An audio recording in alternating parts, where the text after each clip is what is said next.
Go Gamecocks. I'm home.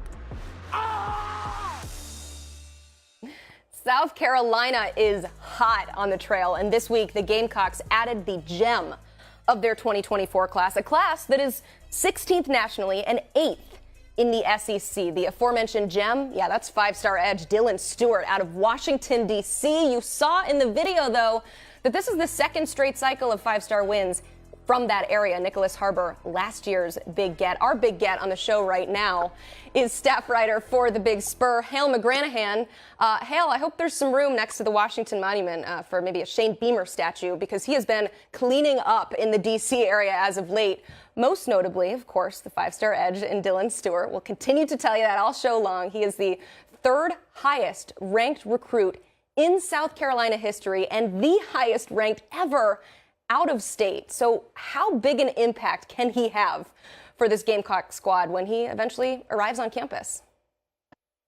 Well, he plays a premium position in defensive end, so I would say he could make a pretty big impact, if for no other reason that needs some help at that particular spot. I've gone so far as to say that he could make an impact this season if he was to join the team for 2023, just because that's kind of where they're at that position. But he's obviously a really good player, a very much a deserved five-star, and a guy that folks are really fired up about around here, and someone they've been recruiting like crazy for more than a year now, probably going back to close to right after Beamer got the job in 2021.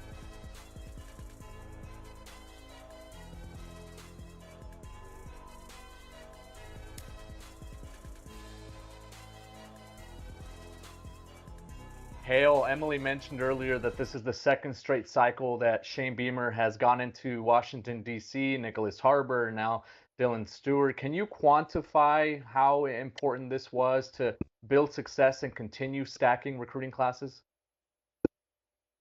Yeah, it's big. They've prioritized that part of the country, the D.C., Maryland, Virginia, DMV. It's been almost I don't want to call it an in-state territory because it's not quite that close to Columbia, but they've treated it like it's their backyard. The Beamer name is obviously gonna ring out up there with Frank Beamer and his time at Virginia Tech, and of course Shane recruiting that area over the years as an assistant coach. He's got some assistants on the staff, and Torian Gray, who's pretty well known up there, and Pete Limbo's got a lot of connections to the Northeast, and Sterling Lucas, the guy who's the primary recruiter for Dylan Stewart, has come in and done some pretty good things, obviously, as well. So that they prioritize it anytime they're allowed to have coaches out on the road. They're hitting DC, if not on that first day, then on that second day. They're saturating that market and doing their best to continue to build off some of the success they've had there, not only with Stewart and Nick Harbor, but guys like Tree Babalade and Zabari Sandy and Braden Lee, who's committed in 2024. They're working really hard to make their presence known up in that part of the country. And it's certainly been working, and it's easy. We continue to do it to make the connection between the two five-star prospects.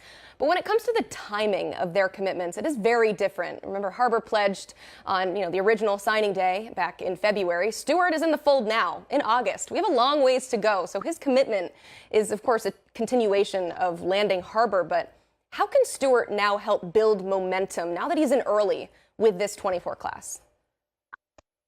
Yeah, well, I think everybody knows that big-time players want to have other big-time players around them, right? So when you got a five-star in your class, it's going to make things a little easier for you.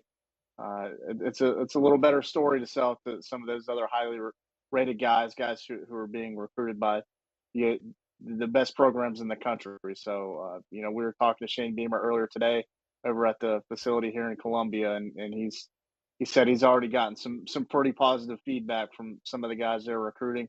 Maybe even some guys that they hadn't really been recruiting have taken notice of this commitment from Dylan Stewart. And I certainly think it's going to go a long way, not only for 2024, but probably even 2025 and maybe beyond. Not just with guys who are from the DMV, but just all across the country. They see that name and they know he's a really good player, and so maybe that kind of perks their ears up a little bit, saying, "Well, if you like South Carolina, maybe I should take a look as well." Yeah, Nicholas Harbor, Desmond Umezuolu, Olutosin Babadele in 2023, and then this cycle, Dylan Stewart and Braden Lee. South Carolina has really attacked the DC and Maryland area in recruiting. They made their mark, and there's other schools that are going in there, but what is setting South Carolina apart, and how have they been able to go into that area and recruit really well? I think a lot of it just goes back to what I was saying earlier, was how heavily they've recruited it with multiple coaches working the area as part of their territories. They've emphasized it a lot and will continue to do so. Not just because they've had some success. Like even if they didn't have these couple of 5 stars and highly rated 4-star guys, I still think we'd be seeing South Carolina emphasizing that part of the country. And again, I think it goes back to just the name recognition and Beamer and Torian Gray and Sterling Lucas, even though he's a little newer to the scene in some way. I think he's quickly made a name for himself up in that region for sure. Yep, clearly a lot of success in the DMV area. I want to know who's next.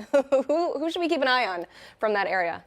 Yeah, well, apparently this guy Jordan Seaton, who's at IMG right now, but he's originally from St. John's College High School in DC. He's taken notice apparently of Dylan Stewart and his commitment to South Carolina. And you know, beyond him, there might be some more names who sort of start to emerge as a result of this. But you know, Seaton made a comment on one of his social media, I think Instagram maybe, in the story. He asked if there was any room for him to join the class, and I think South Carolina would be happy to include him if that's something that can play out down the road. So we'll see if they can get him in for a visit this fall, and we'll see where it goes from there. I love it. I'm sure the response was absolutely. Come on by. Hale, thank you so much for being on the show today. Be sure to check out more of his work at the Big Spur. Clearly, Beamer not done yet, so make sure you keep it locked in here to learn more about all things South Carolina recruiting.